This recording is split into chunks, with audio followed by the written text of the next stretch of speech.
Oh my God, I'm having to edit this work. It's running way long, and there's so many more lurid stories I can cram into this. I'm dying to tell you all, cocaine, crazed woman under the bed story, and all these other ones. But anyway, here. Drugs Part 2. Drugs of the Old West Part 2. Here's some dental. These are dental habits. Dentists were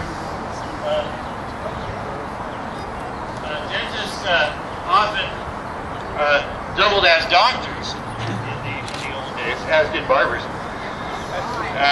and could prescribe drugs also. Cocaine, when that came out, was the dental cure-all, which was used for anesthetic and this is Alfred J. Thomas. He was a dentist in the pioneer era, and I don't know very much about him, but I'm going to use this as an excuse to talk about dental, dentistry's part in medicine.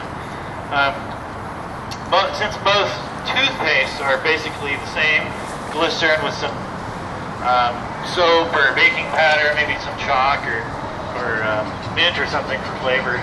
It's a great item for modern advertising, which doesn't really sell you the product, but sells you sex or success or the fear of not having those things. And dental ads really were a pioneer in that. Listerine invented the word halitosis. Listerine was named after Dr. Lister, who invented antiseptic practices. And it had absolutely nothing to do with him, and I think it was about 90% alcohol. A lot of our modern drugs that are still around were misbranded, were suggested to cure everything. Doan's pills, Doan's kidney pills, Carter's little liver pills. It took them until 1859 for the FDA to sue them to get them to take liver out of their product name. And lots of other things. Tums, Pepsodent was around back then, during the century. They did a survey that 1916 that found the abrasive in Pepsodent hard and sharp enough to scratch glass.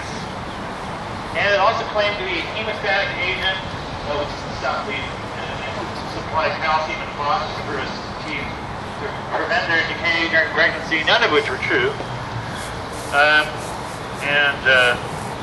So you could get away with a lot back then. And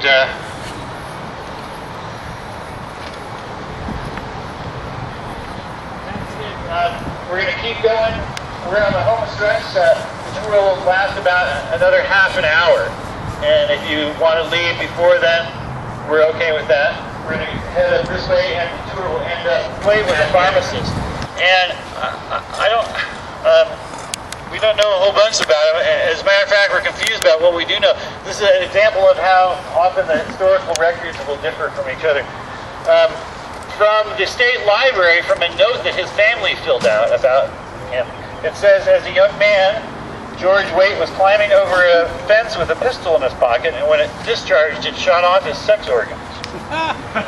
And that's it, no more detail. He's like, oh, wait, this is why I'm getting interested. Unsurprisingly, he did not marry and lived with his sister and helped run the family business, died of a liver condition. But that contradicts the newspaper and also this headstone of George Jr. here, which mentions his 4 children. I don't know if science or adoption is the answer there, but I just thought I would bring that to your attention. His drugstore had full lines of perfumeries, and toilet articles are kept constantly on hand.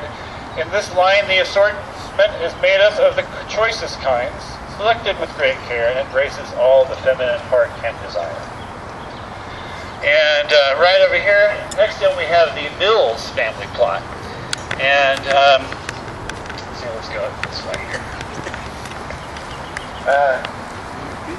Edgar Mills, right here, is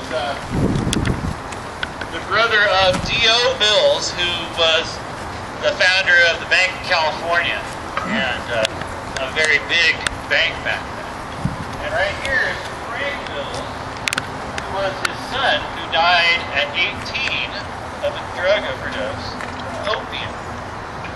He went to Frank Jr. He was a sub-freshman in, I think, 1888 at Harvard. And I don't know if he started smoking opium in Sacramento or if he learned it in Boston. But he was a Harvard student. He was at Harvard, and he and several of his buddies wanted to go smoke opium. So they found some disreputable character named Nicholas Gentleman. And Mr. Gentleman went out and he procured the